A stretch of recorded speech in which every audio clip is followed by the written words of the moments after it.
আজকে একটা খবর দেখলাম যে জামাতের আমির দেখা করবেন প্রধান উপদেষ্টা ডক্টর মোহাম্মদ ইউনূসের সঙ্গে আজকে সন্ধ্যায়। কেন এই দেখা সাক্ষাতের প্রয়োজন পড়লো এটা বোঝা যাচ্ছে না, তবে এটা মনে করা যায় যে তারেক রহমান দেশে ফেরার পর বেশ কয়েকবার কথা বলেছেন আর সপরিবারে দেখা করেছেন, কৃতজ্ঞতা জানিয়েছেন যে তার নিরাপত্তা সহ তার মায়ের জানাজায় উপস্থিত হবার জন্য। একেবারেই সৌজন্যমূলক, কোনো রাজনৈতিক ইস্যু কিন্তু সামনে আসেনি বা তেমন কথাও বলেনি, কোনো পক্ষই বলেনি যে এখানে কোনো রাজনৈতিক বিষয় ছিল, কেবলই কৃতজ্ঞতা বা একটা তার সৌজন্য প্রকাশ করার অংশ ছিল। ফুলের তোড়াও পাঠিয়েছে তেমন খবরও দেখলাম পরদিন। সম্ভবত নানা কারণে জামাত ইসলাম মনে করতে পারে, যেহেতু তারা প্রধান প্রতিদ্বন্দ্বী, তারা মনে করে যে ভোট সুষ্ঠু হলে তারা ক্ষমতা যেতে পারবে, সেই কারণে হয়তো তার বিপরীত পক্ষে যাতে কেউ পারসেপশন এটা না দাঁড়ায় যে সরকার যথেষ্ট পরিমাণ গুরুত্ব দিচ্ছে শুধু বিএনপিকে, জামাতকে দিচ্ছে না, সেটার একটা কাউন্টার একটা সাক্ষাৎ হতে পারে। তবে জামাতের নিজস্ব কোনো ইস্যু নেই। জামাতের যদি কোনো ইস্যু থাকে তাহলে রাজনৈতিক ইস্যু।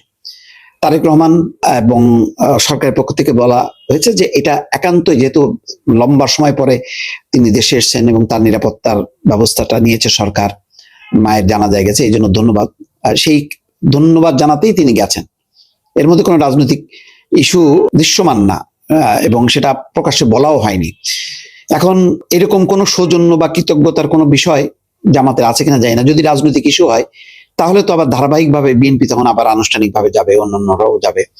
কিন্তু যেহেতু তারেক রহমান গেছেন প্রধান উপদেষ্টা দপ্তরে, বাসায় গেছেন, দেখা করেছেন এবং তারেক রহমান একটা ছবিও তুলেছেন, মানে যে ছবিতে ডক্টর মোহাম্মদ ইউনূস এবং ইউনূসের সমস্ত মেয়ে অথবা লামিয়া মোর্শেদ যে কেউ একজন থাকতে পারেন, আমি ঠিক চেয়ে নাই, একটা হাস্যোজ্জ্বল ছবি প্রকাশ পেয়েছে।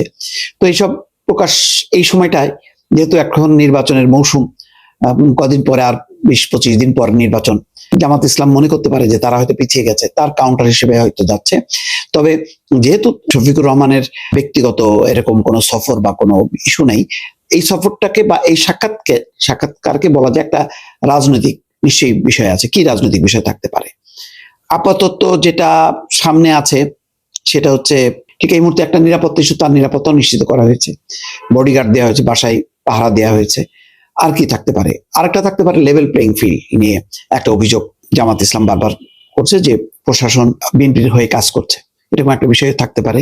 পোস্টাল ব্যালট নিয়ে ব্যাপক বিতর্ক হচ্ছে।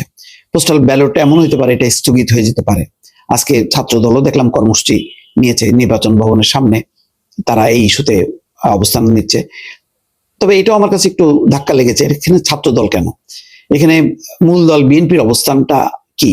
মানে ছাত্র দল, এটা তো ছাত্রদের কোনো ইস্যু না, তারা এই রাজনৈতিক ইস্যুতে কেন গেল, সেটা আমার কাছে একটা প্রশ্ন। যাই হোক, আপাতত জামাতের পক্ষ থেকে তাদের যে পুরনো যদি দাবি বলা হয় যে উপদেষ্টা পরিষদের কয়েকজনকে নিয়ে তাদের আপত্তি ছিল, তারা বলছে নামও প্রকাশ করবে, 4 থেকে 5 জন তারা বিএনপির হয়ে কাজ করছে, এমন কথা তারা বলেছে। তেমন কোনো আনুষ্ঠানিক অভিযোগ আছে কিনা, অথবা তাদের লেভেল প্লেইং ফিল্ড নিয়ে কোনো সমালোচনা আছে কিনা, সেটা দেখার বিষয়। এখন অনেকটাই এলোমেলো হয়ে গেছে, মানে জোটের ইস্যুতে তাদের পুরো মেরুকরণটা এখন আপাতত মানে বোঝা যাচ্ছে না যে বাকি 47টা আসন কিভাবে বন্টন হবে। তো এটা আভ্যন্তরীণ ইস্যু, এটার সাথে তার ডক্টর মোহাম্মদ ইউনূসের বিষয় না। ডক্টর মোহাম্মদ ইউনূসের সাথে বিষয় থাকতে পারে লেভেল প্লেইং ফিল্ডের ব্যাপারটা, প্রশাসন পুলিশ তারা যাতে নির্বাচন কমিশনকে বলে সেই ব্যাপারটা থাকতে পারে। আর অন্য কোনো ইস্যু, নতুন কোনো ইস্যু আছে কিনা, এটা এখনো জানতে গেলে একটু অপেক্ষা করতে হবে। দর্শক ভালো থাকবেন, আল্লাহ হাফেজ।